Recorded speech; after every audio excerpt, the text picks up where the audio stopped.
Hello, Mr. Hindle, or as they call you around the hospital, Zep. I want you to make a choice. There's a slow-acting poison coursing through your system, which only I have the antidote for. Will you listen to Cosmere Chronicles, the podcast where we follow two first-time readers, Justin and Sheta, who chronicled their journey through Brand Sanderson's Cosmere series. On today's episode, we'll be chronicling White Sand, the graphic novel, chapters 7 through 12. So now, let's throw it over to the host of Cosmere Chronicles. This is Joe. Thank you, Joe. Yep, everyone, once again, it's Cosmere Chronicles time, and I'm Joe, and I'm here with Justin and Sheta. Howder. Yeehaw! Oh, God. Why cowboy things? I thought that was I wasn't going. Oh. What you got against cowboys, Joe? That's our vibe this year. This year, it's September. You never criticize a cowboy about their time. That's right. About No, their I'll sense of criticize- time. A cowboy arrives precisely when he means to. That's right. Now, the Dallas Cowboys are one of my most hated NFL teams, so I'll hate on Cowboys Take those plenty. words out of your mouth. Yeah, that's right. Take cowboys out of your mouth, Joe. No. Fuck the Cowboys. Jeez. Well, what sports team can we talk like? Yes, because that's what we were doing. Dallas Cowboys. Mm-hmm. Ugh. God. What sports team can you talk like? You know what? We can go Buccaneers, get some pirate speak going. I'm Yeah. not doing that. I refuse. Alrighty. Okay. No, we're not doing that. Okay. You How about can. Or how about the Yeah, a million answers I want to say that I'm not going to on this podcast. That's what's in my head. I was trying to. All right, well, fuck it. We'll just move on. To our random questions of the week. We have one more negative one to get through, so we'll get one more positive God. question. Positive question. Oh Yeah, man. that fucking bodes well. You know what? I know one we haven't done before. Who is your favorite Transformer? There we go. My favorite is Shockwave. I love his design. I think it's fucking awesome. I'm going to say something sacrilegious to a lot of fans. I prefer the cartoon Shockwave over the comic version. I know the comic version is a better villain because he's actually somebody who can, rival Megatron and stuff as a villain. But I really like in the cartoon version that he just... If Shockwave is purely logical, as he is in the comics, I love the idea that his logic has dictated not that he should rule, but that Megatron would be stronger than him, so he should follow Megatron. I think that's very funny. I also like how he just sat on the fucking planet for, 3 million years or some shit, didn't really do much of anything. 3 million years. Yep. And that he hates female Autobots. I think that's very funny. But no, I think he's legit very cool. I like him quite a bit. I'm sad I didn't get to actually see his death in Transformers the movie because they cut that out. Yes, that's what happened. They did. They cut that scene out. I've seen the storyboard for it. They just didn't have it in the movie. He was supposed to be going, "Oh no," and then get stepped on by Unicron. But like a lot of deaths, they just cut it out, sadly. I thought we saw that. That? No, I'd remember that. Oh. I thought we did too. Like it was like half a second of him being like, squish. Now I'm Okay. thinking about it, I think Justin is right. I think we just see him for a split second, and then he's in the movie. He's at the opening, yeah, which Okay. is cool. Oh, and when he fucking steps in Bumblebee in the new one, that was the best part of that entire movie. I loved that so much. All right, I'm just gonna be basic and say my favorite is Starscream. He's just obviously the best character, with a runner-up of Beachcomber. Honorable mention. And You're not going to give any more factors on Starscream, Sheta? He's just the most entertaining for a kid and for Ashita. I just Megatron doesn't know how much he needs Starscream. And I think that's funny too. Starscream is always conniving against him and fucking up his plans. Yeah, keeps him on Starscream his kicked toes. Megatron out of the fucking Astro train to kill him. You need a friend like Starscream. No, you do not. He's always Justin, If got- Megatron was Gal- smart, he would have fucking killed Starscream ages ago. but he's not. That's why he's the perfect friend. Justin, Yeah. don't you remember Starscream's first line in the Michael Bay movie? Oh god, no! Fuck that shit. No, that wasn't Starscream. Yeah, just so everyone knows. I live to our serve talks- you, Lord Megatron. He was just faking it. He doesn't mean it. He could wasn't. say Not in that. that movie. In that movie, though, he just does not have that No, personality. He's also he's fat faking for it. some reason. He was much better in the new movie, in both new movies when he was in them. Yeah, everyone should know when we're talking, we're not talking about those Michael Bay movies. We're talking about the actual Fuck that. Transformers. Even Shockwave sucked in those movies. I remember that when that movie came out, you were just saying, I just hope they don't give him an embarrassing death. And he was given probably the most embarrassing death. Yeah. Oh, God. All right. I need And to then do for- my runner-up, too, since Sheta had one. My runner-up is, of course, Rumble. He's the other best fucking Transformer. Rumble. Rumble. Sheta's a big Rumble fan, too. Rumble's I awesome. love Rumble too. He's He's the best. so awesome because cartoon Rumble specifically. I'm not as big into the comic version, but so yeah, that shot or Soundwave's got all these fucking cassette tapes, but for God knows what reason, Rumble is weirdly one of like the main 5 Decepticons who will be standing around whenever they're all doing something, Yeah. and he's got his cool little voice, Yeah, got and then he's cool got the sunglasses. best line in the movie when Starscream gets killed by Galvatron. He's like, "You all serve me now," and he's like, "What's that guy's name again?" Like, just immediately follows the guy who killed his previous ruler. Doesn't really care that much. He's great, and for some reason, the show knows that I don't understand. They get it. Mm-hmm. All right. For me, I guess my favorite would be Ironhide. There's really no reason for it. He didn't really do much in the show. He was always just kind of there. Yet I was just drawn towards him, being like, this guy's awesome. And then he gets killed in the movie, and my mind, Optimus Prime gets killed. My mind's not thinking, oh no, Optimus Prime. The entire movie, I'm thinking, how's Ironhide going to come back? When's Ironhide? I was much more devastated with Ironhide getting his death than Optimus Prime dying. Well, yeah, he was your hero. But at least Optimus Prime got to Sheta- come back as a zombie. The amount What? Sheta was pissed off during that entire movie was so fucking funny. Yeah. Why? Every time she's like, "Oh yeah, Transformers the movie." Everyone just dies immediately. She was so pissed off. That's what I liked when I was watching on the DVD where they were talking about we didn't realize how much it was going to devastate kids. It's Yeah. like we kill Optimus Prime right away. We didn't, and then we're already there. Like we're working on the next season. We bring him back as a zombie and kill him again.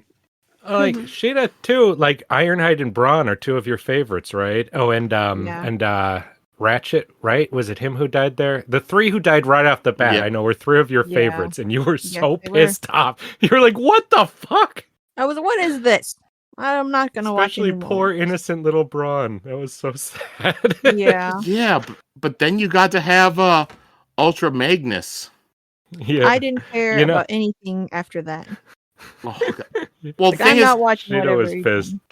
the movie was all about Rodimus Prime. You get to the next season of the show, Rodimus Prime barely does anything. It's all about Ultra Magnus. I got so Magnus sick. doesn't do that much either, I don't think. Nobody one does really does that anything. much, yeah. They just stand around and be like, I wish we were the original Transformers team. No, in that season, I remember whenever something happened, they kept always, whenever they had to have one of the new characters, it was always Ultra Magnus. Rodimus Prime barely got to do anything in the new season. When they needed something, Ultra Magnus. Which is why they it killed the franchise. Never. Did it kill the franchise? I don't know. I mean, it's still going to this day, so obviously it didn't. But It was a joke. okay. I'm gonna say for anyone listening, I'll shit talk it. I'm a huge fan. I fucking love that movie so much. So, And then for my runner-up character favorite would have to be Galvatron. I like Megatron, but Galvatron just being the Oh, a leader, but also just fucking insane. All right. So we did that. We talked plenty about that cartoon. Now let's talk about what do you think is the most overrated Western animation movie. Western animation movie. Oh my god. This is the last overrated that we have to do. Gotta think about that for a second. Well, I really like animated movies. So if you like them, you've got to have one that you've got to have a good answer for that. But they're not over. I don't think they're overrated. I think they're just perfect. Does it have to be like? Can it be any kind of animated? Like 3D animated still counts. Oh yeah, yeah. Yeah. Okay, I've got one, but I don't want to. Uh oh, Sheta. Oh, don't worry. I got one that'll probably piss off a lot of people. Okay, I'm gonna say Moana. Sheta. I know. I just think that it's not all that. It's just so beloved by the kids who grew up with that as their princess movie and their Disney movie, but I'm like, man, that doesn't hold a candle to like Aladdin or Mulan and like all the classic ones, like. So I just don't think it's all that. The music's meh and the story is meh and yeah. Joe, can I cheat and say the quote live action Lion King since it is animated? Am I allowed to say that? No, you knew what I meant. That would be my cheat answer. Give me 1 second. I'm looking up the top 50 live or animated films of all time. Man, live action movies, and they're making a fucking Moana live action, which I just feel is completely not necessary. The movie's not even a decade old. Oh, just that they made a sequel to try to capitalize, and then also now desperately and pathetically making a live action Moana. It's just I'm like, why? Well, they have to make a live action movie because eventually the Rock's gonna be too old, so you have to do it while he can still be in it. Oh my gosh, I don't need to see the Rock as Maui. I just don't need to see that. And I don't think he'd be that great as Maui anyway, unless he wants to put on like a fat suit or something. He's lost some weight recently. Yeah, well, now newest movie he's in. Well, he is wearing a big like body suit. I've seen like the set. Oh, really? Yeah. That's fucking weird, man. Then okay, that's weird. Right. Okay. All right. Now this movie does get some hate, but it is also the majority of people seem to like it. My pick is fucking Toy Story 4. That movie fucking sucks. I hate that movie so much. It goes against the entire moral of every single aspect of all three of the previous movies, as if they never existed. The fucking dipshit director decided that Bonnie wouldn't play with Woody because his own lame little daughter doesn't play with boy toys. She likes girl toys, even though Bonnie clearly liked Woody.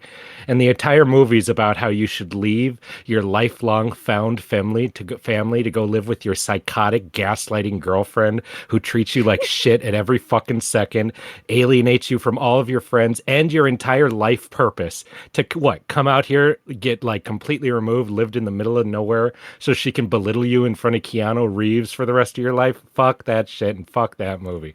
And the idea that they say that doll taking Woody's toy box voice box as if that would even work for a fucking totally different doll to say totally different things. Oh, she's a victim even though she fucking harvests Woody's organs. Fucking bullshit. I hate that movie with every sense part of my being. And yet a lot of people think, oh, it's very pretty, so that was a teary-eyed good finale to this story. And I feel sorry for those people. I still haven't seen it, but hearing that long description of it was hilarious. You don't need to fucking see it. It's garbage. Toy Story 3 was a beautiful, incredibly deeply thought out ending to that franchise. 4 was just some dipshit shitting on a page and then calling it a movie because they put their best like fucking colors and effects people on it. Was one of Bonnie's toys still Totoro? I don't think Totoro was in 4. I don't remember though. Bonnie's toys didn't do fucking anything. You've got Bonnie's toys, you've got Andy's toys. They all come together. The movie thinks, you know what we should do? Stuff everyone in a corner. They can just do side scenes and then just have Woody hang out with Bo Peep, who apparently had an entire different dress on under the dress she was wearing somehow, even though she's a fucking lamp. It's the dumbest shit I've ever seen. Yeah. Yeah. It's bad. Probably why they. Well, Yeah. It's bad. Oh, and yeah, now we're Well- going to get the next one where it just takes the plot of that last Child's Play movie and has a bunch of fucking robot buzzes start running around. It's going to just totally destroy what's left of that franchise. well, my most overrated movie, we're going to go with a different Pixar movie. Finding Nemo. Oh my God, Joe. I didn't see it when it came out. And then for years and years, I just kept hearing people say, "Oh my God, Finding Nemo's great. Finding Nemo's great. You know, one of the best movies." All I ever heard was just positive stuff, positive stuff. I watch it. It's all right. I got kind of bored during it. I did not live up to the hype that I heard for years. People talking about how amazing and awesome it is. I'm just watching. It's like, I'd rather watch Toy Story. I'd rather watch A Bug's Life. Jeez. I could see that. And then Finding Dory was even more boring, but that doesn't have the Oh my- hype that Finding Nemo has. I You have watched not Finding watched Dory? Dory. I've heard negatives about it. Never saw it though. I don't think it's bad. It's just, it's not Cars, okay? It's not Cars bad. Yeah, but Joe, I can't trust your opinion because you already said you didn't think the first one was that great. So if you say, it's not that bad, I didn't even really like the first one that much. I've heard from people who love that first one and hate that second one. But Justin, at least I did watch it. I was not able to get through Cars 2 and 3. I got like, because years ago I was going through like all the Disney, all the Pixar movies. That way, if any of that stuff ever came up in a Kingdom Hearts game, I would know it.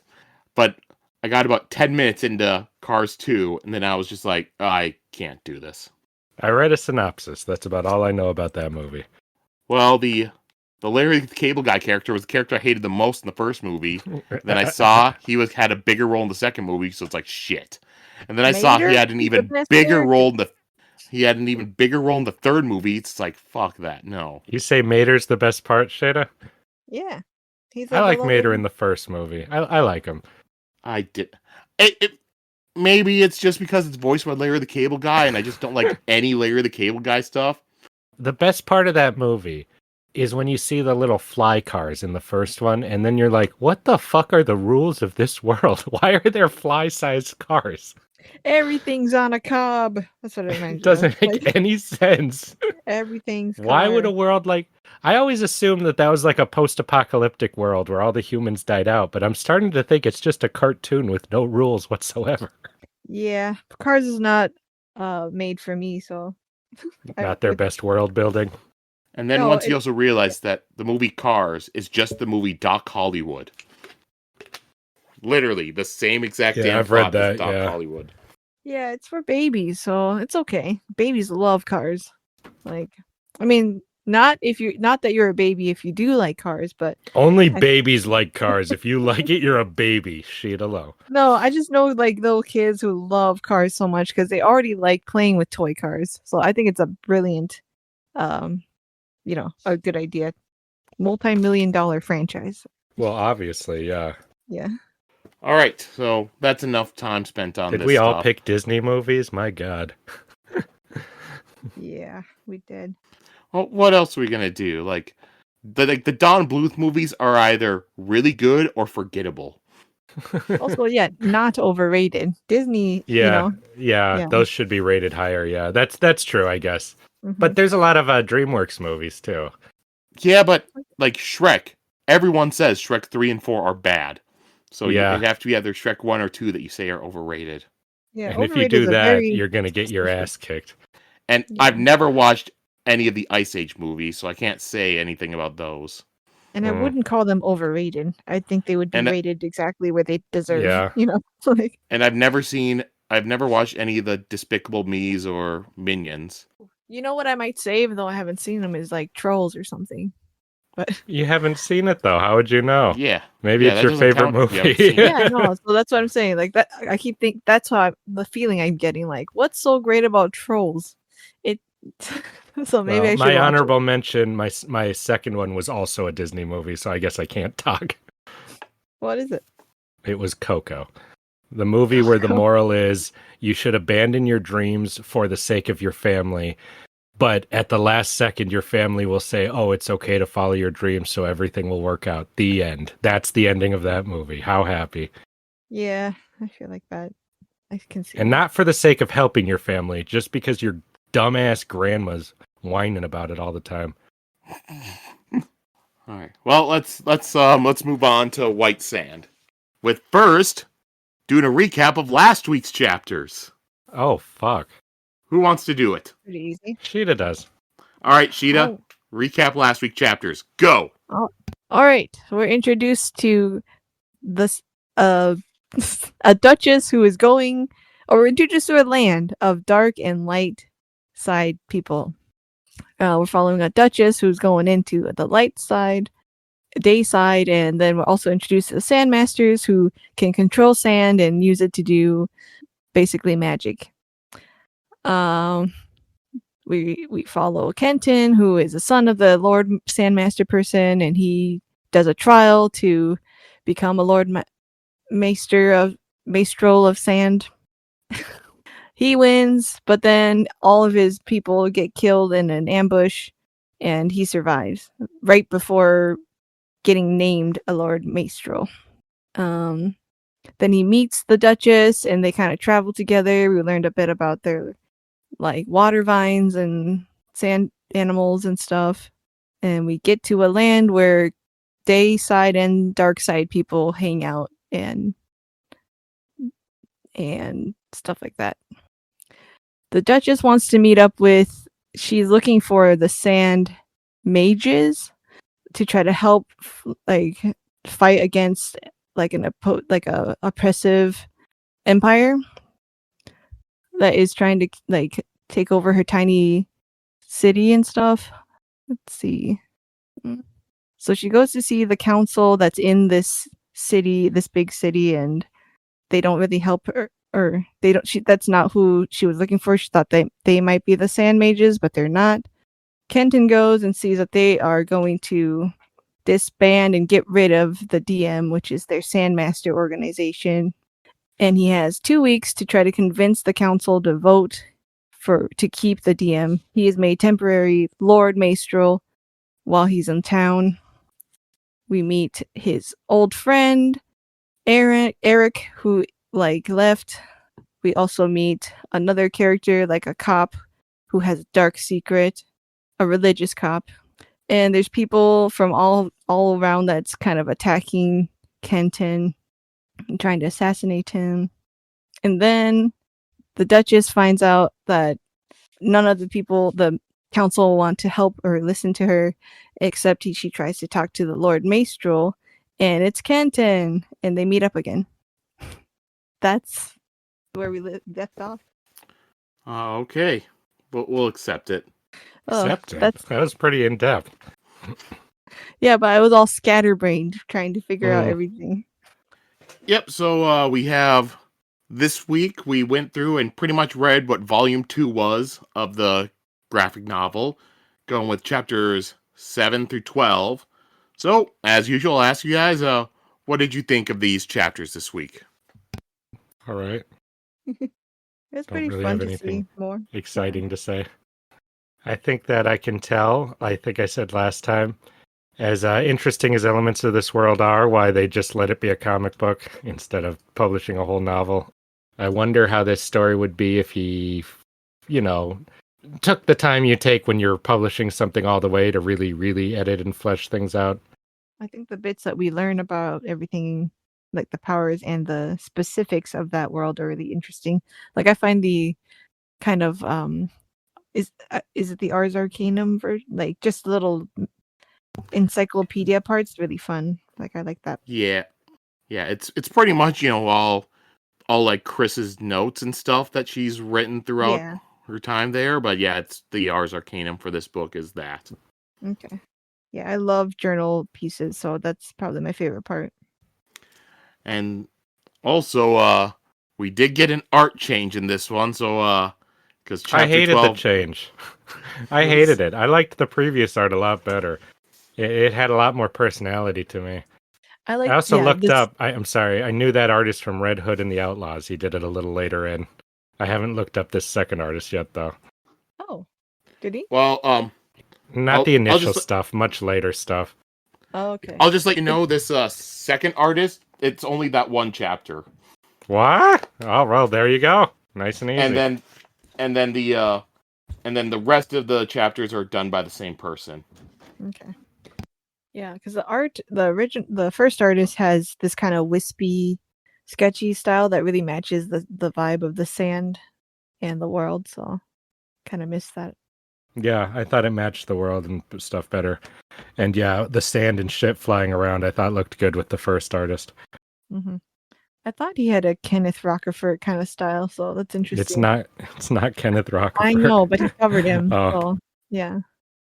All right, let me look. So the new artist for that one chapter named Julius Ota, looking on Comic Vine, see what he has on here. 7 issues of Iron Man, a couple of Venom, some other Iron Man, and then some of the Betty Page comics. So I'm not really seeing much that Justin you might have read. Yeah. But yeah, Julius Gopez, Comic Vine. Yeah, 8 issues of Red Hood and the Outlaws, Action Comics Annual. Those are a bunch of one-off appearances. But yeah. So this one there was an art change for one chapter. I think I'm not going to go too much into about why, because Brandon's they're not going to come out and say negative stuff. But I think some of it might have been just being taking too long to get the art done or something like that. Yeah. Because it was like 2 years for this to come out, and that sort of stuff I understand. I've seen plenty of comics, like the Mighty Avengers back when that came out after Civil War. That one got bogged down with a bunch of delays. I had to wait 2 years to finish Doomsday Clock because of fucking delays. On art delays. Yeah. But let's get into the actual chapters now. Starting off with Chapter 7, Honor Bound. So we're back where we left off last time. But yeah, so we start off, Khrissalla is annoyed with Kenton, and then she climbs up a ladder to get into his room, and then she slaps him in the face and calls him a liar. She says that he was a sand mage, and that they are like wizards. But Kenton's like, I'm not a wizard. My powers aren't some kind of party trick. And she says that he lied to her about what his position in the group is, but he says that he's only been Lord Maestro for about 2 days. Khrissalla says that she came to find them in order to fight against the Dynasty. Kenton asks if the Dynasty have guns, and Khrissalla says that the Dynasty knows about gunpowder, but only Elise mass produces guns. She says that the Dynasty warriors are bulletproof. The Dynasty Warriors. I did not realize they sure take a lot of hits. I did not realize I said Dynasty. I wrote Dynasty Warriors until I was saying it right there. And then Eric climbs up into Kenton's room and he complains about the ladder there. No, it's too hard to get up. Kenton tells Khrissalla that the Sandmasters are in the middle of a crisis, and she gets upset that he's having to deal with his own stuff, and she leaves. But as she's climbing down, the ladder breaks. So Kenton jumps out, grabs her in the air, and then lowers her down while holding her. And then he uses his ribbons to lower Bayon down by himself. Khrissalla kind of gets annoyed that he had to hold on to her to bring her down while Bayon didn't. And she and Bayon leave. I didn't know that he was that kind of guy. Kenton goes back up to the room to talk to Eric, but then he hears another voice outside. And he goes out to check, and Tracked Eyes is here. She tells him that the High Judge had sent her to protect him. He figures out that she's probably here to be a spy. And he knows that Eyes hates the Sandmasters. Kenton brushes her off and goes back up to his room. And he realizes that doing that, he's acting like his father, so he goes back down and he apologizes to her. He offers to bring her up to his room as well with his powers, but she refuses to allow his unholy sand to touch her. Alright, then we go back to Khrissalla and she's back with her party, and she's still complaining about Kenton. And she thinks about Gavin and wonders if he had been able to meet the Sandmasters before he had died. And if he did, it's impossible to know how that meeting had gone. Yep, and then Cinder suggests that Khrissalla helps out Kenton as a diplomat. We're back to Kenton, and he's talking to Eric about the Diem situation. Eric's looking through their ledgers, and he can see that the Diem owes 7 million lac. And they... Can you convert that to American for me? So I can fathom how much that is? No, $7. I can't. You say $1 is 1 lakh, Sheta? Yeah, No, 7 million is $1. Or Oh, they 1 only million. owe $1. What are they whining about then? That's the mighty dollar for you, Justin. I guess. Their economy's been through a rough time, huh? Yeah. They do live in an empire Built on oppressed. sand. Yeah. Yeah. That's why you don't build your house on a sand. Yep. It's all a metaphor. And then Kenton and Eric, they go over the members of the Taisha and how it might work out for them. They talk about Vey, the Lord Merchant, and he's a Kurtzian, so his people might assassinate him if he helps out the Sandmasters. Eric's father, Regent, is the Lord General, and he had respected Kenton's father, but he also blames Kenton for Eric running away. But Kenton doesn't think that Delius, the Lord Admiral, was always an ally in the past, so they're going to go and see him. And then we cut over to Delius, and we see him, and he's just drinking wine and getting drunk, while some of his people are telling him to stop. And he ignores them and drinks some more. It's really weird to start us apart with, oh, look at how the peasants run away from cheap wine. They couldn't even afford this all year. And then have him also be kind of a weirdly positive, likable character for most of it. Yes. Right. Kenton goes in and sees him, but Kenton refuses to drink because alcohol does strange things to Sandmasters. He asks about how Delius will vote, and Delius explains that he will always vote against Vey's vote. He thinks that Vey represents all that is evil and vile in the world, so he is doing a good thing voting against him. Kenton then leaves, and Eyes tells him that, yeah, your task is futile. And then next we cut to Kenton now visiting with Wright, who is the Lord Artisan. And when he goes there, he finds that Khrissalla is waiting for him there, and she offers to help him negotiate. And they meet with Wright, and he explains that he is against the Sandmasters because it is in the interest of his people to vote against it. Kenton tries to explain that the new Akar is calling for blood, and that the Sandmasters can fight against him. Wright says that the Sandmasters are lawless, and they offer no goods, and they give nothing back. Khrissalla decides to negotiate, and she offers to have the Sandmasters be of use to the Artisan's people. But helping with the professions and everything like that, Wright agrees to this, as long as the Diem pay back their debts. They owe $1.5 million to the Artisans, $500,000 to the farmers, and that doesn't add up to what Kenton knows, because that's not all the money that he knows is out there missing or owed. And I will say it was during this scene that I realized that the thing we talked about last week, we were wrong about. With Which thing? Well, I brought it up. I did edit it into the episode in the post. But when we were talking about how the text bubbles are not the different between the languages, they are. Oh, yeah. Because, yeah, Too it's subtle, though. Yeah, Yep, I said that if is... we all thought it was different, then it Mhm. wasn't obvious enough. They should have had a little asterisk to tell us. They should have done Yeah. dark and light or something more obvious. I kind of like it being Yeah. subtle, because after I was aware of it, I noticed it all the time. I just would have liked a little note that says, purple equals this color, yellow equals this color, or something like that. Yeah, and... Yeah, because the actual, like, the people speaking the, the day side stuff, that's the normal text bubble colors. The dark side, it's kind of a blue color with kind of a purplish font. But when they're isolated, you can't really tell that. It wasn't until that scene there, when they were right next to each other over and over again, that's when I really noticed there was a difference.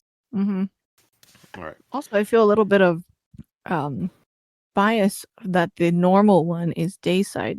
It's not normal, isn't it? Like a yellowish color? I don't know. Maybe. No, You it's just- normal. Is it? Well, that tells you, Sheta. Dayside is is God's chosen people, right the side? sun God's Yeah. chosen people. Yep, the right side. I think because Only their the people story, of the devil would live in the dark, Sheta. or it's probably just something as simple as that's where the story takes place, so that's what most of the text is going to be, so use it for that. I don't know. Try arguing with my point. That's all I'm saying. My thing was an argument. Try and succeed is what I was saying. And I'll determine what a success is, so no one will ever beat me. Okay, anyways, after they leave that meeting, Kenton mentions that he plans on meeting with the Lord General tomorrow, but Eric says that he had gone out on a hunt in the deep sands in order to avoid Kenton. But Kenton will still go out to see him, but he says that the deep sands are too dangerous, so Khrissalla will have to stay behind. And Kenton goes back to his rooms to try to figure out who they owe the other 5 million lac to. And as he is sitting there looking through the ledgers, the final panel, we see that a crosshair is pointed on him. That's the end of the chapter. That was really confusing. I did not realize that was a crosshair at first. Just chapter ends. I thought it panned out and it was a window. Nope, it was a like elven crosshair. Yeah. Moss and sticks and stuff. Anything else from this chapter you want to go over? I'm excited to see what alcohol does to Sandmasters. Do they turn into like a drunken Sandmaster, like Drunken Master style? They just start shooting out ribbons uncontrollably. Maybe it's going to turn out that's how he can become like the all-powerful. Just need and alcohol? get like a million ribbons, yeah. Well, it's not like unknown. It just says it does weird things. Yeah. I don't bet the know. weird With what thing they is say just- later, it feels like no one's actually explored the details of this like ever, you know? Yeah, because they're heavily ruled by tradition and rules. So, Mhm. But yeah, what if it's just weird things happen to Sandmasters? It's like they get drunk. Like They don't know that that's what's supposed to happen. yeah, they're like it's weird, just to prevent them from drinking. I bet that's gonna be. I don't know about that. I would be very surprised. Funny. Because I'm like you said, how do they not know, not experimented at all with any of it? And it's an interesting I'm very surprised contrast. by that. Unless they give me a good reason, I'm gonna have trouble with that one. No, But that's the same makes way I sense. was with the spikes in Mistborn. Yeah, it's interesting that Khrissalla is an experimenter and stuff. So if she Mhm. gets to be a Sandmaster, she's definitely going to experiment and explore it and stuff like that. Exactly why they shouldn't let her be one. No way. I want to know it. I theorize that I have a theory that if a Sandmaster, if they get too powerful, kind of like he implies, they do become the potential to be like god-like monsters. So they're very strict at trying to control and dogmatize it. And our hero guy trying to open and modernize it is actually going to be a bad thing. I have no evidence of that. That's just a thought, what I think will happen. My theory is kind of the opposite of that. Oh, really? Yeah. But, yeah, a bit later. All right, we'll go on to chapter 8, which is called My Assassins. So we'll start off with an Ars Arcanum section. Assassins in Khrissalla is allowed under certain circumstances under Khureen law. An assassination is more of a personal declaration of war, and once it begins, then either the target or the person who sent them dies, then that's deemed as the Sand Lord making his will known. We learn a little bit about the Zinkalin, so they're kind of like wrist blowgun sort of things they have on there. And these weapons are usually used to wound first, and then the person kills them with the sword. Sometimes skilled people can get the kill with the thing, but not always. Alright, so chapter proper begins, and the assassin shoots a bolt, but Kenton manages to block it with his ledger. And then he tries to hit the assassin with his sand mastery, but the assassin's armor is Turkin, so it blocks the sand. So pretty much when his sand hits it, it just kills the sand, so it just turns black. More assassins come into the room, and even their arrows are Turkin, so Kenton can't stop them. Kenton uses his sand mastery then to instead pick up a desk and hit the men, and he knocks some of them out the window. I sees these people falling out the window, and she's torn behind. Part of her wants to just let Kenton die, but another part of her knows that she should follow the law. But then following the law would mean that she goes against her fellow Khrissallans. But she does that, and she joins in and saves Kenton's life, and her self-loathing almost overwhelms her. She asks Kenton how many assassins they just took out. He answers 8, so she says that they're safe until the day after tomorrow. By Khrissalla law, they may send up to 8 warriors after the target every other day, and this will go on until either Kenton dies or he kills their leader. And the leader also must give them direct orders, so that means that it must be somebody that's in the city. Eyes wonders if she is a traitor to her people by what she's done. Kenton tries to thank her, but she tells him that she only did it because it was her job. Nothing he does, even if he saves her life, will change her mind that he is evil. She tells him that she'd rather die than live with the shame of being rescued by his powers. And then it then we get a little bit of a happier moment because now Ellerin arrives in the Diem, and Kenton is excited to see him. For people that don't remember, Ellerin was the under Maestral that was kind of a mentor figure to Kenton. He's the one that sponsored him to do the Mastral's run and all that, and then it was believed that he died in the attack. But he's back. Yay. How interesting that he just shows up. Oh, you're suspicious of him? He's so innocent. Oh, yeah. He just disappeared. And he suggested he sponsored Kenton's run? That's crazy. What are you trying to say there? Against his father's, wishes? What do you mean, What are you saying? Maybe, that run is pretty dangerous, isn't it? Why does he want Kenton dead?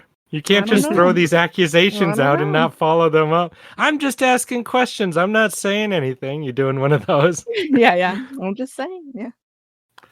All right. Ellerin explains that after the attack, he had gone back to his home village. But while there, he just wasn't able to fit in, so he came back to Diem. Kenton asks about his sand mastery, but Ellerin says that he overmastered and now he can't use his powers anymore. But Kenton says that doesn't matter and he still wants him back here. And then we're over with Khrissalla, and she's at the Hall of Judgment to meet with the High Judge. And while there, she asks Natise a lot of questions about how sand mastery works. And she thinks that if she befriends Kenton, then he might let her in on his secrets of sand mastery. Khrissalla tells the judge that she is here to represent the Diem. She asks how they can help out since the Taisha seems to be avoiding meetings. And the High Judge tells her that Nilto, the Lord Bigger, might be helpful. He has influence over the people, so he could influence the people, which in turn could influence the Taisha. So then Khrissalla goes and she meets with Nilto on the streets. So she asks for his help with the Diem and explains that she is doing this because a friend of hers came here first for that very reason, and she is here to continue his work. And Nilto then sends a boy off with a message. Khrissalla says that Nilto was with Loten, so he might have similar feelings about the dynasty. She says that the dynasty could come for Dayside after conquering all of Darkside, but she might stop them before that if she can get the Sandmasters to help. She also says the Lord Mastral wants to have the Diem help ordinary people with getting through life. And Nilto says that her plight does tug on his heartstrings, but asks if she believes that Kenton will actually change how things go. And she says yes.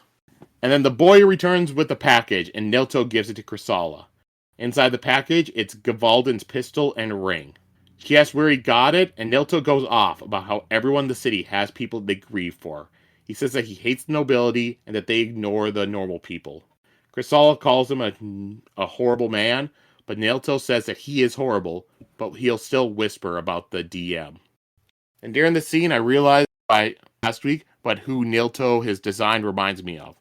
It was Makoto Shishio from Rurouni Kenshin. Yeah, he's just all bandaged up, Sheta. I see.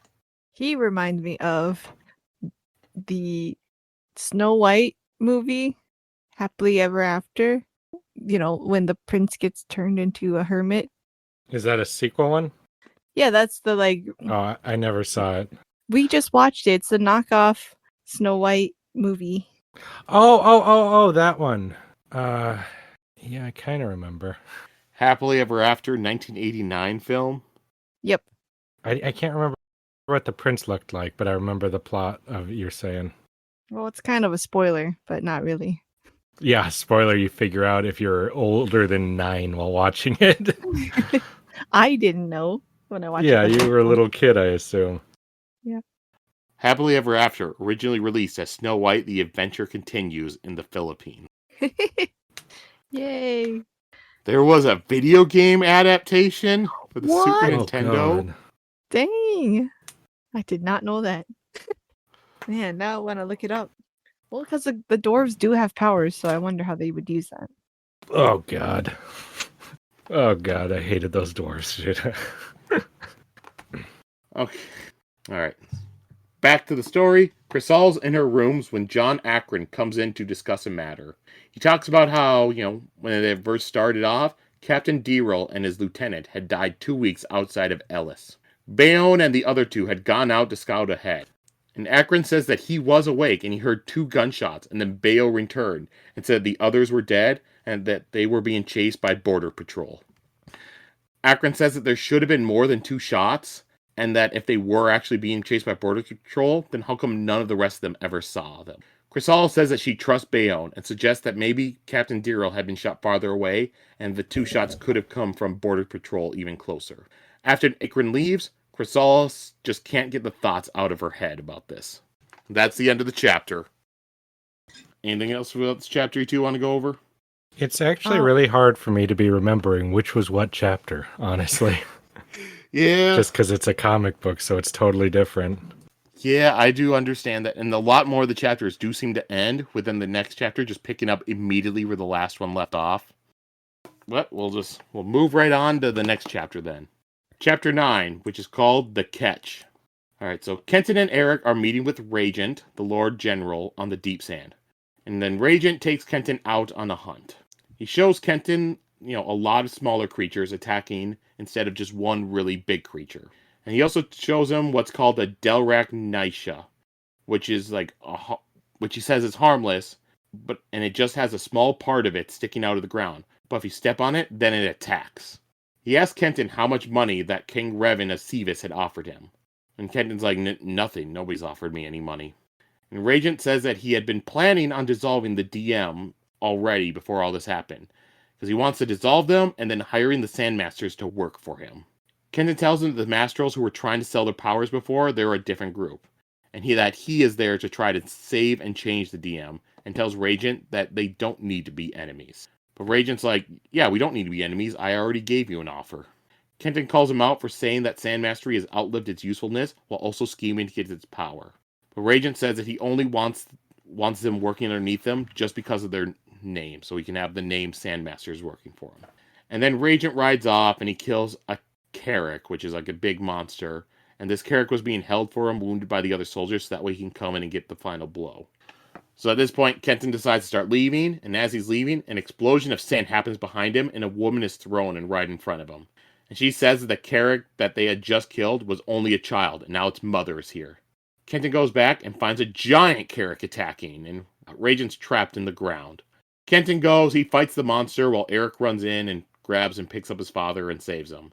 And then in the big battle, Kenton then is able to use his powers, and he kills the Carrick. Afterwards, Kenton, Eric, and Regent are talking once again. Regent says that he didn't request Kenton's help, and Kenton says that he saved everyone's lives there. Regent laughs and says that Kenton's father was the only other person that talked to him like that.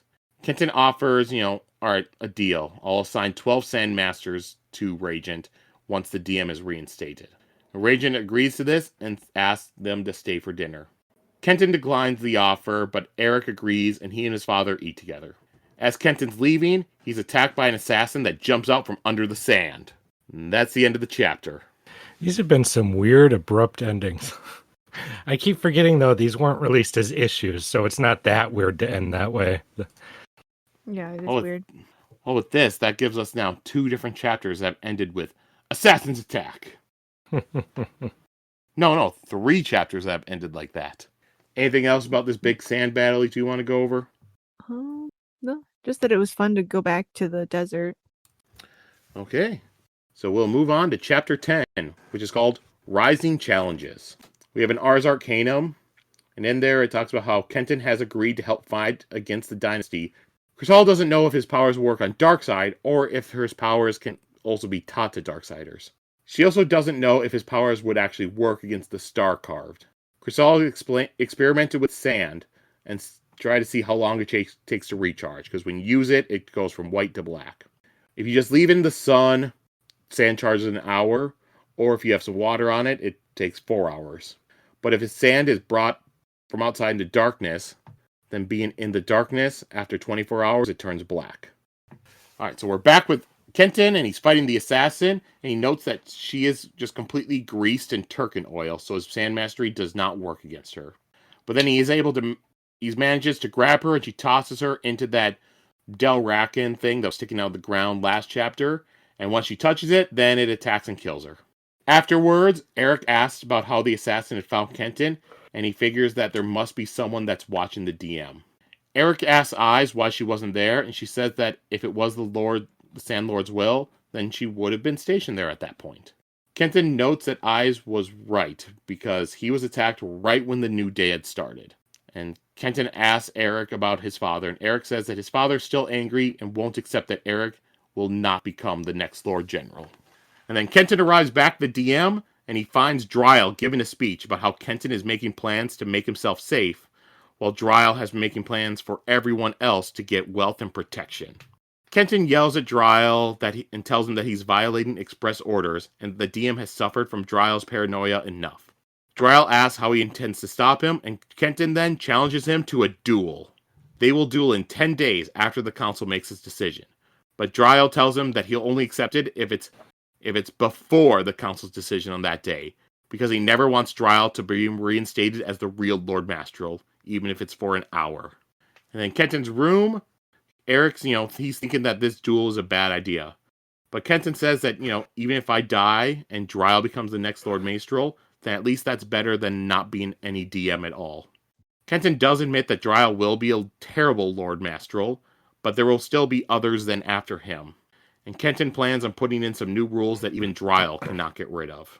Eric asks how Kenton can even be able to compete against Dryle, because Dryle can control 24 ribbons. And then Kenton has Diem come in, and he demonstrates how, when you're using the ribbons, you can cancel, if you take the front of your ribbon, you hit the side of somebody else's, it cancels out that ribbon, kills theirs, and you can still use yours.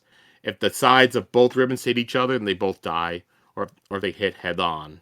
So, if you can hit the side of the ribbons with yours, then you can destroy it, and it will help you in a fight. Eric says that even with this, Kenton will still need more ribbons. Kenton thinks that there may be a way to get more. After what happened to him, he's thinking that, maybe Sand Master or Overmastery, it's actually a way to gain more power, and that the whole story that you'll lose your power permanently from Overmastery was just a lie from the Mastrals to hoard power.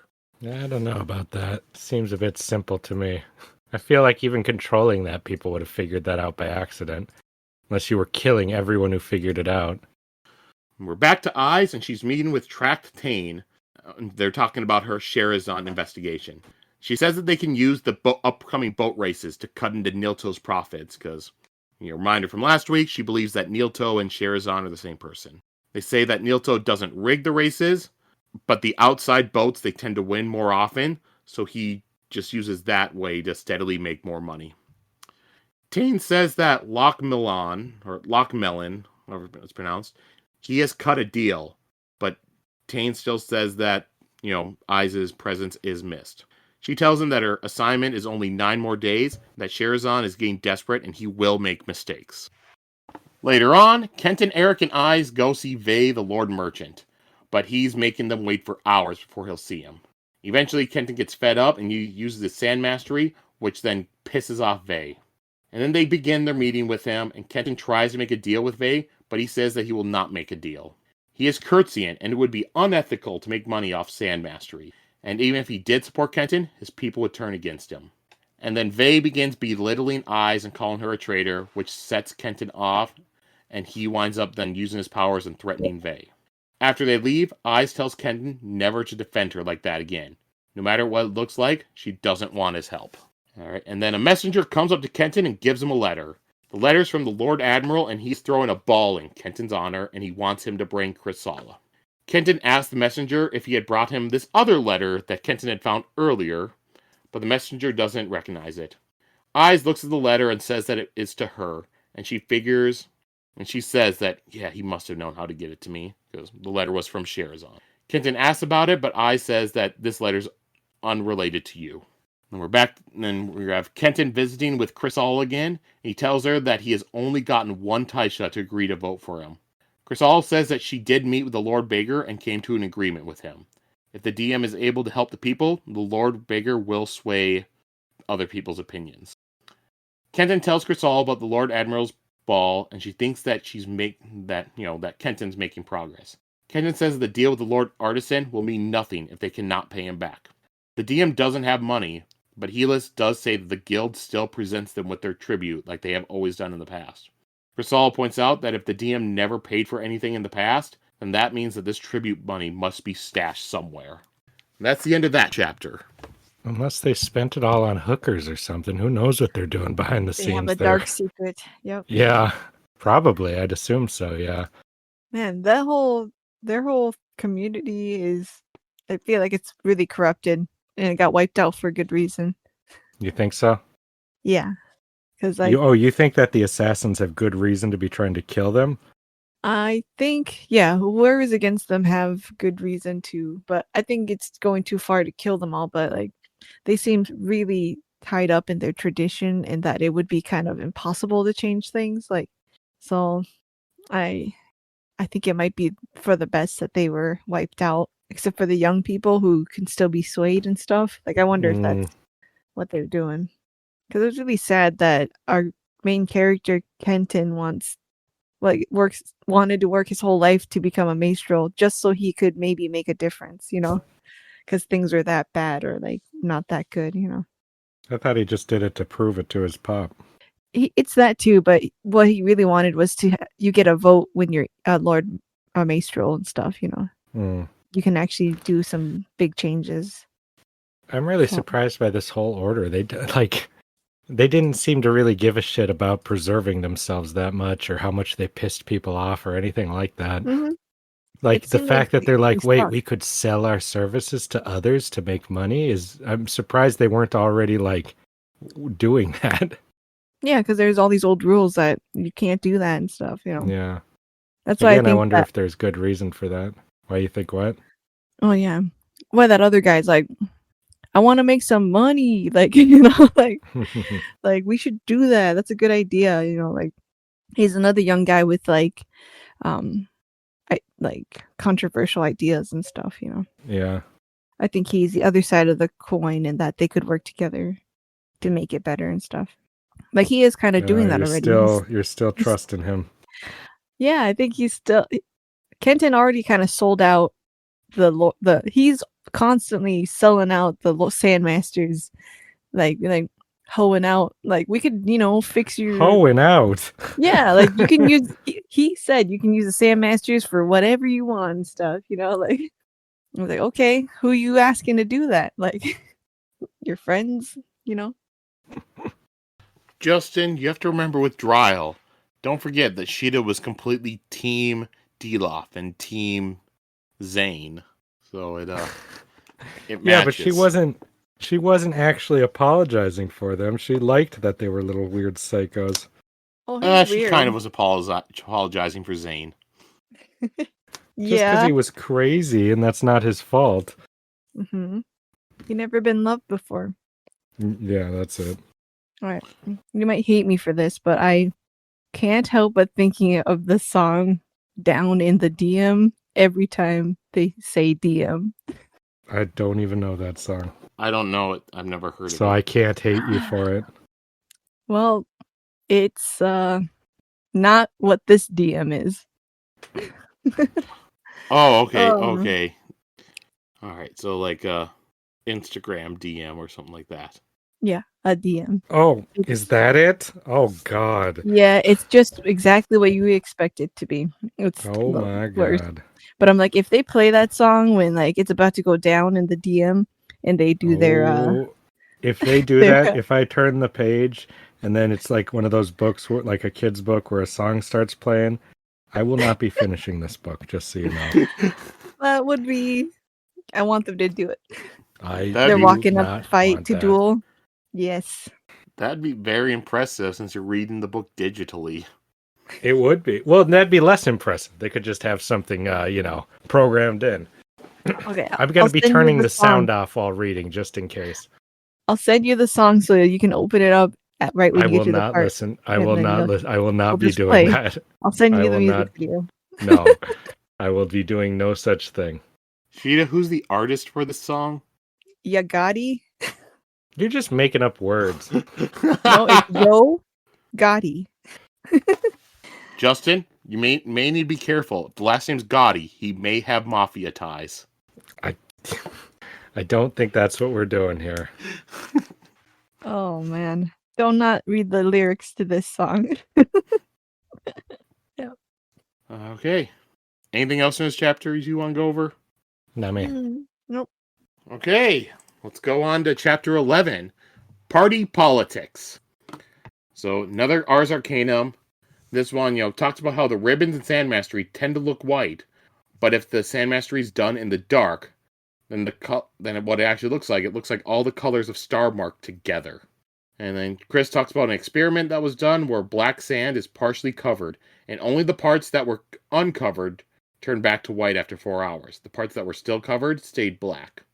Another experiment is done where a box is placed over some dark sand, and a tiny hole is made in the top of the box in order to allow a tiny amount of light in. When the box was removed, what was in the sand, it lighted up enough to make pretty much a picture. And the picture was a perfect representation of her building looking out from the pinhole. She also noticed that in the sky in this picture was a face. And Khrissalla wonders if there is some sort of connection between the planet, star marks, and Sand Mastery, and if all of it is part of a connected ecosystem. Alright, so back to Kenton. He's walking through the streets to find out where the money is, and Khrissalla's following him. And then Kenton gets attacked by assassins! Bayon gets in the middle of the fight, and he gets knocked down. And Kenton uses his ribbons to pick up Bayon's guns, and he brings them to the back of the assassins and shoot them in the back of the head. And then Eyes and Bayon, they're able to kill the other assassins. Bayon using a knife that he had. Kenton notes that these assassins, they have fresh scars, and that these assassins, they are Losandi. Eyes explains that the Akar has recently promised to allow Losandans to be adopted into Khrissalla families if they dedicate themselves only to him. If he allows Losandans to join his ranks, then his power will grow up much faster than if he only had Khrissallans. And he also said that all the Mastrals were dead. So Kenton showing up and being alive has made him look like a fool and a liar. And Khrissalla wants to know what's going on, why are you being attacked by assassins, all this. So Kenton explains everything that's happened to him and why it's all going on. Later at the Diem, Eric shows that he had found a hidden drawer with jewelry inside, and that this jewelry is worth about 800 lakh. And then Kenton has himself, Eric, Khrissalla, and Bayon search through all the rooms looking for more hidden treasures. After looking through everything, they managed to find about 5,000 lakh, but Kenton still doesn't know where the rest of the 5 million is. And then we're back to Ai, and she's at her home praying to the Sand Lord, and she's asking him to forgive her. She has been forced to go up against men whose motivations that she agrees with. And her husband of killing this dude. That was funny. Mm-hmm. Like, how could I? And her husband comes up, and she says that she only wanted to be in control, but she just cannot. And he suggests that maybe that's what the Sand Lord wants for her. And Eyes asks her husband to take their daughter and run without telling her where they're going. Sherazan's just too powerful, and she cannot protect him. When they hear the news that Sherazan was taken down, that's when they should be able to return. And she believes it won't be long until that happens, because he's going to go down, either by her or by one of his rivals. And then we cut back to Eric, and he's talking to himself in the mirror, having a back and forth conversation by himself. He says that he's not abandoning Kenton if he leaves. He had only come back to talk to his father, and he's done that now. And he remembers Kenton saying that, when they were younger, Kenton saying, I will be the future Lord Master, and you'll be the Lord General, and we can make change.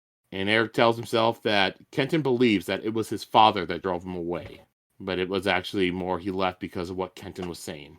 And he says that all Kenton cares about is his own fight, and he will find a way to use Eric. But Eric talks back to himself, saying, no, Kenton's doing something noble this time, and he will need help. Okay. You thought he was doing a Norman Osborn thing here? Yeah, I'm like, I thought you were just normal, chill guy, Eric. But I knew he had a thing, and I guess he's got a Golem Smeagol thing going. Oh, that's it? That's why I read it. We must stay and help our friend. Like, no, he doesn't need you. He'll only use you for his own purposes. Mm-hmm. But those purposes are noble. I have a theory about this. I'll share it later, I guess. Yeah. You really like doing those. To find out my theory, just stay to the end of the podcast. I just don't want to interrupt the flow of it too much. And All right. So then we go back to Khrissalla. Khrissalla's showing Cinder and Bayonne some experiments that she's been doing. Like she has this whole lab set up in their tent they have. She shows that sand and carapace, they both look the same underneath a microscope. And she shows Cinder different sands, like in different vials. And he recognizes them as, yeah, that one's dayside sand. That one's dayside sand after some water's been poured on it. And this one's darkside sand. But Khrissalla corrects him and says that the darkside sand is actually sand that had been eaten and excreted by a sandling. And she notes that normal sand, when you looking at it, it has like a very small film on it. And that film is gone after it has been digested. That's what makes it like the dark side sand. Yeah, she talks about dark side as like lichen everywhere. And she thinks that this sand might be the same. Yeah, and she also shows that putting water on the sand and looking underneath a microscope, it kind of gives like a prism of color. And she says that they can take this sand back to Ellis and they can try to grow lichen on it and then bring sand mastery there. After Akron leaves, Chris asks Bayonne about the abilities that people say the Emperor Scathin of the dynasty has. Bayonne says that when he was a young boy, Scathin looked like he was in his mid-20s. When Bayonne, after he had grown up and when he left the dynasty area, Scathin still looked the same. He talks about how the histories say that he is hundreds of years old. After Bayonne leaves, Khrissalla still feels like he is not telling her everything. And then we cut to later, and Khrissalla and Kenton arrive at the Lord Admiral's ball. They are told that their attendants are to wait in the servants' tent. But Eyes is like, nope, I'm attending here instead of High Judge Helis. So she's allowed to go into the party. And she notices Nilto leaving the ball.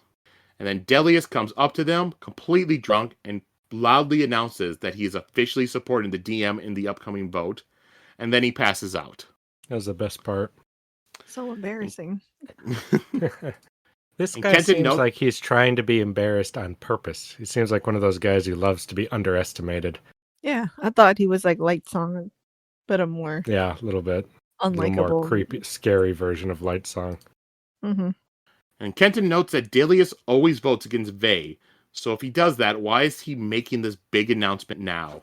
And he also gets the impression that the Kelsin, and the Kelsin are like the people that's the group that picks like the Lord Admiral and stuff. So it's like all those people. Yeah, he notes that they don't seem to like Delius making this announcement. And that's the end of that chapter. I always wonder about things like this where like in a comic it's kind of hard, it's kind of different to show how certain things like progress and how they come off and stuff. And so I just found that part at the ball where they're just like, "Are you having fun?" And he's like, "Yeah, I'm kind of having fun." Like I thought it was really funny that we had to like be told that, and or like otherwise I wouldn't even know what they were doing, like how they're feeling. Because they didn't want to take the time to show it and take like 3 pages, you're saying?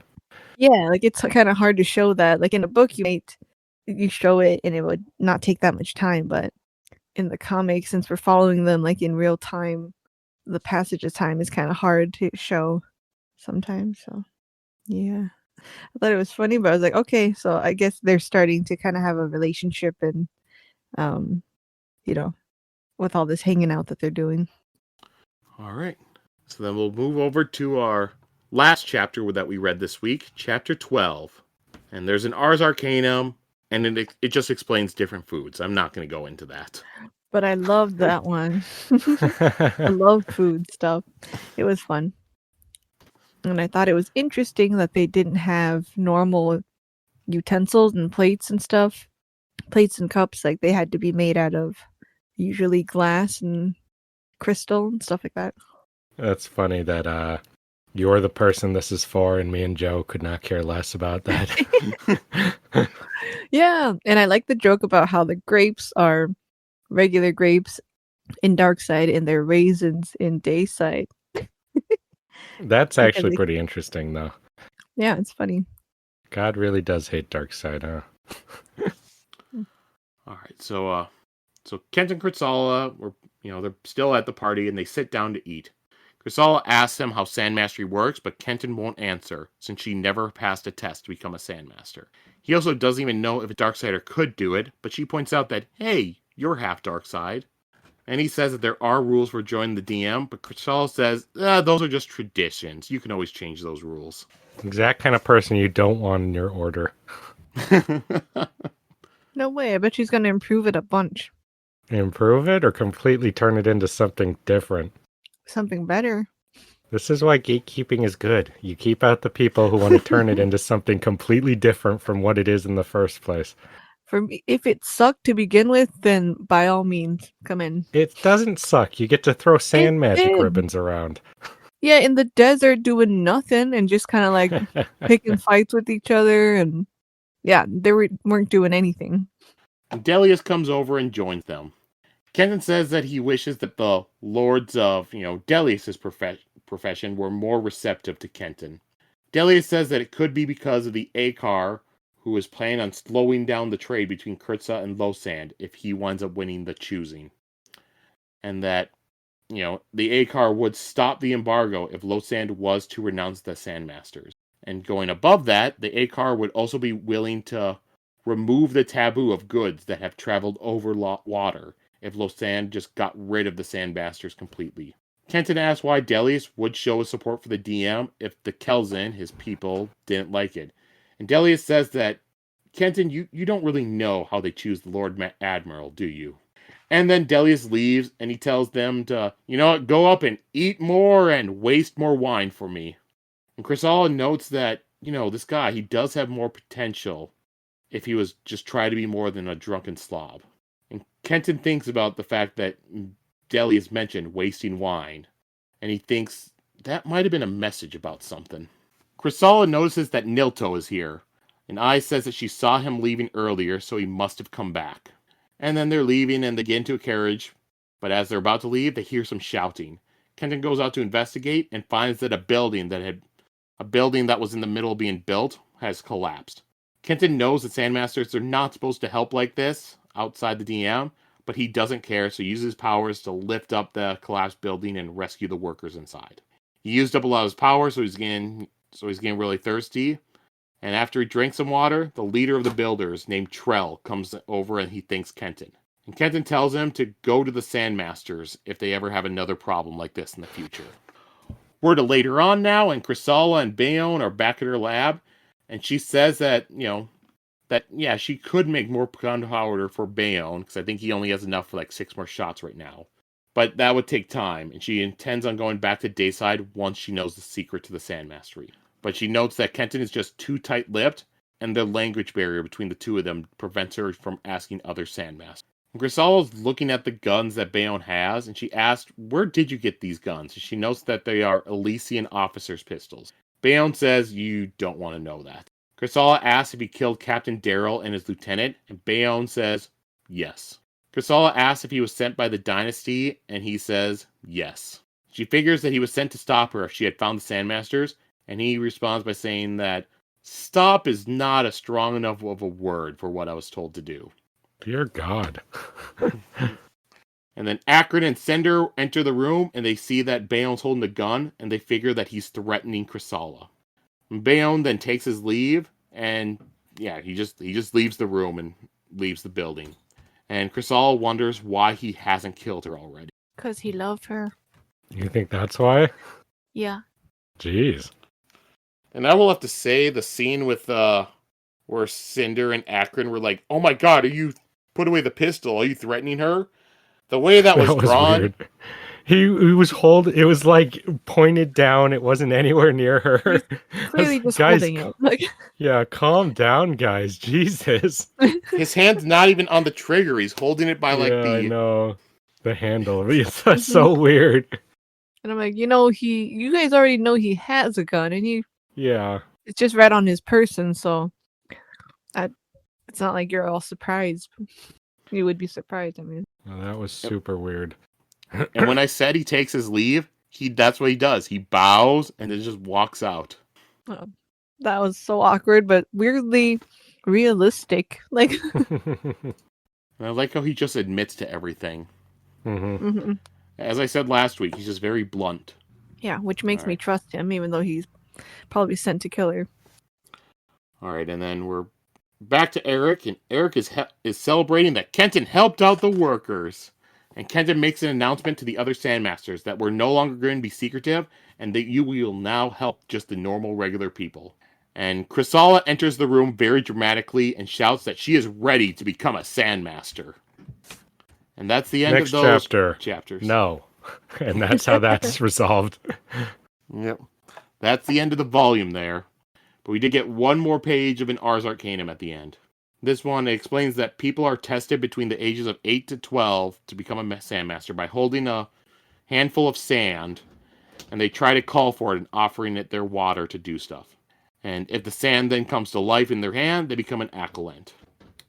It also explains that there are no spontaneous Sandmasters, and the only people who gain the power are the people who are introduced to by somebody who already controls the power. And this reminds Khrissalla of how the star carved are discovered. And it also explains that if a Sandmaster is expelled, then they either are indentured to the Diem, incarcerated, or placed on a strict parole. And if the people are just considered too dangerous, then they are forcibly burned out. That last part really supports my evidence of them being a bad organization. Like, they are so worried about other people getting the secrets of their powers that they make up all these rules to keep it, and no one can leave. It's very culty and scary. And so you need a true visionary like Dryle to help bring them forward? Is that it? Dryle and Kenton together can do it. Ah, I see. All right, anything else from any of the chapters we read this week that you two want to go over? We got our payoff to that part last week when that lock was not done and then the trunk exploded. we got our payoff when they're like, why don't we put it in his trunk? I don't know if we should do that. So there you go. That was worth the wait. Yes, and it's going to be an ongoing joke. That will be hilarious. I will be surprised if it is. It's going to come in clutch right at the last battle. It was like, oh no, they're fighting around the trunk, and it springs open and knocks No, the they're going to bad be guy like, over. we're out of gunpowder, we're out of bullets, but we need a projectile. I know. Open his trunk. And then something from it will fly off and hit the guy, and that'll be how they beat it. You called it. I can't launch this sand far enough, even with all my powers. If we stuff his trunk full, then we'll be able to do it, and then you can put a ribbon even further. Yep. Yeah. That's the It's payoff. a mega ribbon. A trunk full. It's going to be sand. fucking epic, man. Epic. I might quit if that happens. You might quit if that happens. Like, oh, the dumbest thing I've ever conceived in my life, and you only might quit. Well, Sheta, you're in luck because we're finishing it next week. So if you quit, it's only the end of.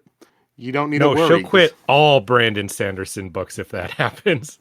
He had his chance and he allowed that to happen. So no more.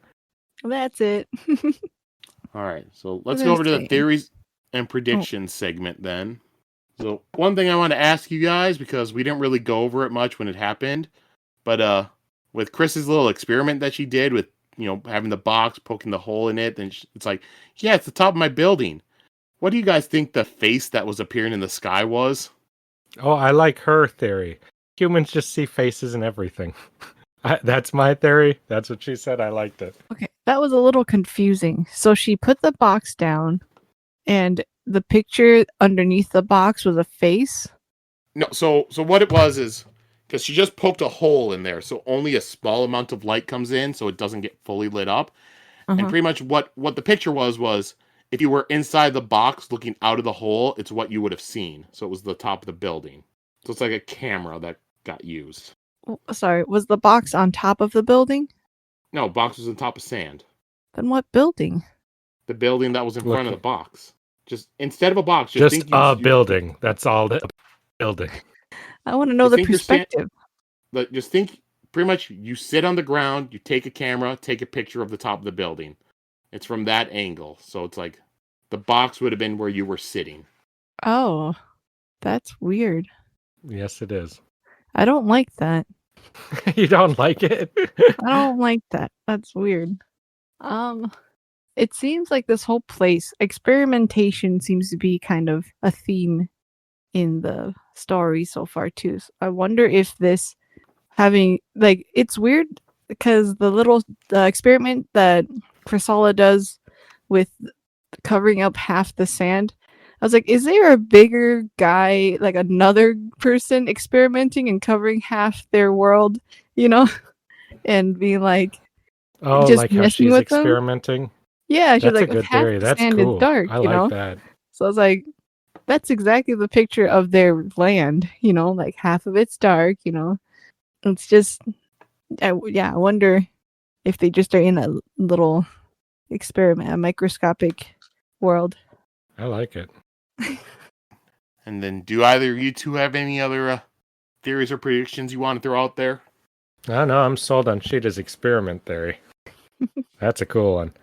But my theory is just that there's a very good reason that they're not supposed to be interacting more with the world and exploring their powers more. You don't think it's just a bunch of stuffy old people who don't want No, their secrets out? no, I don't. Hmm. I think there's some secret to this we're not seeing yet that's very, very dangerous. What's the lesson? Lesson? Yeah. The lesson is that though a lot of older traditions seem stupid or are pointless, and some things are just tradition and some things need to change, you shouldn't just throw everything out without carefully considering why you're doing so. Okay. I like that. Well, I just have a theory that that Eric with his dual personality is also moonlighting as I the did beggar not lord. read that as him having a dual Of personality, and course. yet that's still a badass theory, Sheta. Yeah, it's weird. I mean, maybe people talk to their mirror selves, but I I don't know. Yeah, I But yeah, very simply interpreted that as him just kind of talking to himself you because know they what? didn't Yeah. want to have a mind conversation. Well, why not? Inner dialogue is a thing, but they specifically showed him like talking to his mirror self in a weird, like two-person kind of way, you know? I think they were just being ambitious, Okay. Well, personally. no. He is moonlighting as the beggar lord. That's his alter ego that he's talking to. Okay, all right. But then I also have a theory that there's more than one person being the beggar lord. Because Oh, we've seen the Beggar Lord's hands. It's a similar, like, tannish skin color. So, as much as sometimes, I don't believe maybe, that, maybe it's then not. it was someone else, Huh? you know? No, I'm saying the same as the guy you're saying. That Eric is? Mm-hmm. I don't Well, agree, but it's not out of the realm of possibility. yeah, either way, he's all wrapped up, so you can't really tell who he is. Yeah. And then there was that weird part where she was like, "Oh, there's Nil Lord, he's leaving and stuff," and it's like, "Oh wait, he's back at the party," and I was like, or the other person who is him is at the party and he just dressed up really quick, and they switch shifts right there. Mm-hmm. Okay, and then my other You ain't theory, got me convinced. That's all I can say. I don't know who the other person could be though. Yeah. Huge flaw in the theory. What would be the Yeah. point of it then? Yeah, I know. Oh, it could be. Oh, never mind. Okay. Okay. Hear me out. It could be someone who we think is dead, like his friend or something. It My could favorite be character. Roger Rabbit. It could be anybody without Are any you, evidence. when you're saying I'm the other using. person, are you saying Sherazon? Yeah, I think Sherazon and what is it? No, Nilto Niloid, is the Nilto. Yeah, Lord Beggar. yeah. Nilto and Sherazord are the same, are different people, You got but it. they do share the identity of the beggar lord. Okay, that's it. And then You okay, my figured it other. out. Yep, I And what think that. friend did you say was Sherazon? Oh, Kenton's first friend who tragically died when his father died in that massacre. Okay, Traben. Traden, yep. So then it'll be all his childhood friends together being weird. Okay. And then my Any other other? theory is Ice, the cop lady. Her dark secret is she's got Sandmaster powers. And that's why she hates herself so much. That's the anger in her. Yeah, the anger is just the sand powers wanting to come out of her. And she's like, oh, I can't believe this. Sand Lord, forgive me. Like, I have sand powers. But she's gonna bust it out. She has like a million sand ribbons, and she's gonna I don't know about that. yeah, she's gonna throw the chest up in the air, and then she'll do a million Oh my sand god, the ribbons. chest. No. Yeah. I love my God. praying to a box of sand. I thought that was very funny. hmm See, there's already that. If it's the same kind of chest as the other guys. Yeah, if she locks it with that lock, oh man, we're gonna have quite a moment. Justin, stop. I think we're predicting the ending. So We're stop. predicting the ending. We accidentally called it. Yes. Joe's just trying his best to not be like, oh my god, how do they keep doing it? Yeah, they got it. They completely called it. All right, and that's it for my theories. Okay. And another question from what I asked last week that I just want to continue this week was because this, like I said, would be the end of the volume. So how do you feel about this as like a cliffhanger or a hook for the next volume? Because there would have been about a year between this and the final A one. year? Oh Oh man. my Yep. goodness. It's okay. I mean, you get the potential that a character could join their superhero group. That's something. I thought it was better than the last cliffhanger. It's better than an assassin. So yes. That's not what the ending was. It's like, oh, it's Kenton. We're meeting up again. You loved that one because you forgot they'd ever met. Yeah, I did, but I don't think I think everyone else was like, yeah, we just saw that a couple pages ago. Yeah. That's just me and my bird brain. Yeah, I liked it a lot. I think I love training, like learning how to master something. So I hope we get a little montage or something. And I really want her to experiment with the sand mastery. All right. And then, as I said, we're finishing it next week. So, like we do at the end of our stories, I want you guys to give me, how will this book end? I think we did with that trunk theory. Yeah, that's my main theory. It will end with she's gonna explore, learn some secret about sand mastery. They're gonna find the dark secret about it that they've been protecting all this time. We're gonna find out the secret of those people who keep jumping out of the sand. Find out they have an actual good reason for trying to kill them, and they'll beat them. They'll save the order, and they'll be able to change the things that are bad, keep the things that are good, and then it'll end with them being like, "Okay, let's go to Darkside to be continued," and we never ever get a follow up to that. That is my theory. It does Now- kind of have that vibe. Now, Justin, you forgot the duel between Kenton and Dryle. I think that will happen, and it'll end, like Sheta said, in a draw where they actually kind of decide to work together, and that they both have ideas on how to help. They're like, you know what? Maybe the DM doesn't need one Lord Maestro. Maybe we need a council or something, and people can be on there. Oh God, they're gonna turn it into a council. Ugh. Yeah. So Before so you what know happens, it won't be the DM anymore. So what happens when they go to these council meetings? It's everybody else gets one. The DM has 6 people sitting in this council meeting to talk with the other counselors. If they're wise, they'll just overthrow the other people. They're strong enough they could kill a whole army. Yeah. The whole world is the DM. Mm-hmm.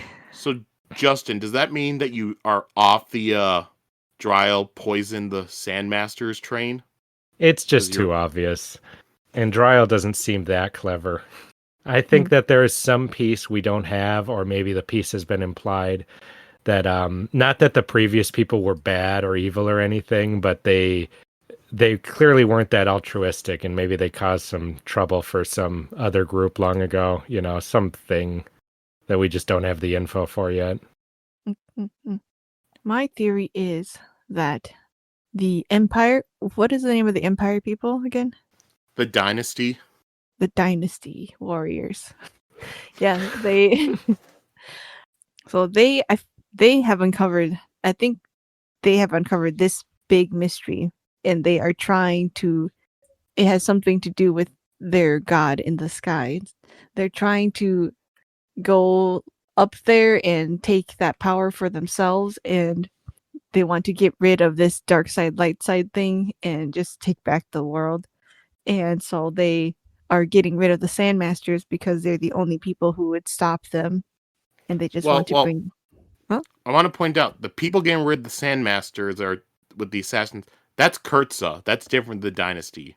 Khrissala's on day side. They're Dynasty's working on dark together. side. They're all working together. There's only one bad guy side in my head, and they've already all teamed up because they were trying to do this like dark side, light side thing, but I think they are actually all working together to unite and not have that anymore. Because that's kind of a theme too, with that one town being mysteriously melded together. I wouldn't really call it mysterious. It's like if you go to New York and stuff, you have like Little Italy, Little China. It's like that, but like Little Dark Side. Little dark side. I'm not going to Little Dark Side. That sounds like an apocalyptic thing, like the Dark Side Club. That's dangerous, That's man. so funny. Just you like the spices in Little Dark Side, so that's why that's the only place you can get it. You go there. You get chased by some parademons. Yeah, no, thank you, man. All right, Sheta, how does the rest of the book go? You put part of it. Well, those people, the dynasty and the religious warrior people, they will create like their own bad guy side. So our good guys are gonna have to create their good guy version of that, and then team up with the good guy people on this side. So it'll be like good dark side and day side people versus bad dark side and day side people. So I don't know what all the elements of that is yet. I think the Beggar Lord and them are going to join our good guys, and I guess just all the city people. All right. Well, that's our prediction segment. So let's move over to our characters of the week. I liked. Let's see. Dang. I guess I'll pick Khrissalla for her experimenting with all the sand and like being so curious, and then also being so like bossy. Is like, all right, I'm being a sandmaster. You gotta teach me all your secrets. Like, just being all ballsy and breaking all the rules, and being the only one caring about exploring that stuff. I'm gonna go with his friend. How did I forget the name? Eric, yeah. He's just a cool guy. Just that simple. I did not interpret that conversation as him having a Green Goblin talk in the mirror. I thought he was just deciding if he was going to be kind of more self-interested or stay and help a friend. We'll see if I'm right or wrong. And I liked his relationship with his dad. I thought it was interesting. I thought they'd be on worse terms. I don't trust him. I didn't say I trust him. I said he's my character of the week. Yeah. I didn't like him and trust him from the first. Like, I don't trust anyone who comes in acting like they have that much charisma right away. Yeah. I can say like, that. Yeah, you're just a cool guy. Now you've got Gollum and Smeagol moments and stuff. All right, and then my character of the week, I'm going to go with Delius, the Lord Admiral. I found him entertaining with the drinking, drinking, passing out drunk, being loud, obnoxious. Then also when he has his talk with Kenton and Khrissalla, where it's just like, you know what? There may be more to him than sees the than meets the eye. Than sees the eye. I like it. More than sees the eye. We'll go with that one because he's an admiral, so it goes along with the ocean. I suppose. I guess you meant it all along. Yeah. All right. So, yep. And just like last time with the comic book, we're not doing quotes. It's just too hard to get quotes in a comic. But looking forward to next week. As I said, we will be finishing the book. So pretty much volume 3, chapters 13 through 18. Just finish off the rest of the book. Wow, that's crazy. This is so quick. I don't know what to think. Yep. And just so people know, it's we're not going to be doing a wrap-up episode for this right away, since it's only 3 weeks of this, and then we're going to have 2 weeks of Emperor's Soul. We'll do the wrap-up episode for both of those at the same time after Emperor's Soul. Wait, do I got to cast this comic book? Yeah, you will. Oh, God. Well, that'll be a lot easier than normal. Oh yeah, that'll be kind of fun. Yep. So we're doing next week, the end of this book. Week after that will be Emperor Soul preview. 2 weeks of Emperor Soul, and then wrap up for both White Sand and Emperor Soul together. Is Emperor Soul a comic too? Nope, that's a novella. So that's why we're Oh, going to be okay. able to do it in 2 weeks. I This is wonder the why. only comic Oh. book. Okay. And in the future, depending on whenever Brandon finishes and release it, we may also reread this as an actual book. I'm kind of The curious. official to do that. release. Yeah. Yeah. I think I'd prefer it more as an actual book. Mm-hmm. I told you my opinion before we started on book to comic adaptations. Mm-hmm. Because last year he was working on it, like getting like pre-writing done. But his thing, because on Brandon Sanderson's website, he has little meters of percentages for stuff he's working on. So it'll be like, Whoa. Bullshit. No That's way he so has that, nerdy. like, all, I believe it. I believe like, it. out of 700 pages, I've got 443 done. well, it's all Oh. percentages. So it's like, Yeah, yep. 54. So like this book I'm writing, I'm 65% of the way done. And like at times it will update. So it'll be like, all right, 69%, 72%, that sort. Man, But I so, like, cringe to see like George R. R. Martin's percentage. Like, Don't worry, he's got 3% of the next book yeah, I was like, done oh, these are already. like 3%. Well, the thing with that is, a couple years ago, he was saying, like, yep, for Dance with, for Winds of Winter, I'm probably about 75% done. And now at, like, a con or something a couple weeks ago, he's like, yeah, I'm probably about 70% done. So either the He book went just backwards. so either the book got Happened. longer or he lost pages. Oh, God. But with White Sand last year, Brandon Sanderson, he was working on it, and he was doing like the pre-writing stuff. So getting like the whatever you have for pre-writing. So I'm gonna guess like outline and plotting and all that. So he was doing that for White Sand. But his whole thing was when it switches to 2025, he has these new books he's gonna start writing. So he got the pre-writing done, but he had to put that to the side as he's writing these new books coming out. But he's also a guy where he likes writing. So like when he gets stuck on a book, his way to help him get unstuck is to write something else. Yep, that's smart. Because like even last week on his website, suddenly it just popped up like a new item, new novella. That's all it said. 100% done. That's hilarious. That's awesome, actually. So at some point, there's going to be a new novella coming out that he just finished. Just like, yeah, at some point there'll be White Sand, and we will read that, and then we can also do a comparison between if we remember how much we remember of the comic and then the book version. All right, and no new comments from last week.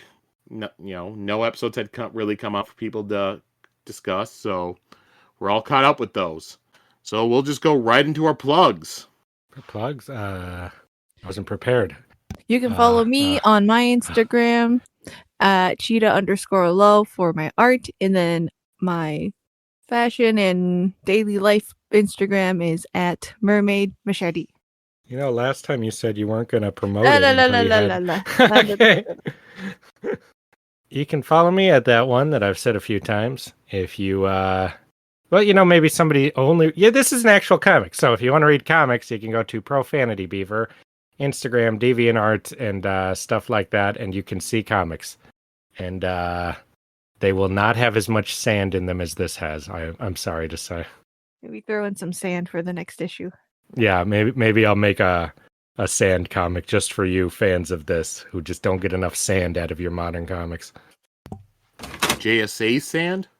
That might be one of the few things of sand you do sometimes get. All right. Then Cosmic Chronicles. If you want to send us an email, cosmicchronicles@gmail.com. If you want to leave comments or reviews other places, I try to find those, see if there are new ones. But sometimes maybe I'll miss them. Yep. If you want to follow us on different social medias, I put those in the links. You can follow us on there. Most of the time, those just say, hey, new episode out. Once in a while, if we have gotten busy, stuff came up, and an episode doesn't come out one week, you'll get an explanation. We'll be like, no episode this week. So that way, if you're following, you can see those. So that way you're not waiting there Monday morning, not seeing it, and then just getting pissed. And then, that should be about everything in plugs. I don't think I forgot anything. If I did, meh. Yeah, so as I said, finish the book for next week. Until then, I said last week, watch Arrested Development. If you're still in the middle of it, keep on trucking and watching it. If you haven't started, just go and start it. And if you finished it against my advice, I'm very sorry. I'm very disappointed in you. I understand it's hard to resist, but shouldn't have done it. You'll suffer enough for doing it, so I won't punish you. Yeah. All right. So until that time, everyone, go out, have fun, and yeah, you know the drill. And fight the power. Okay.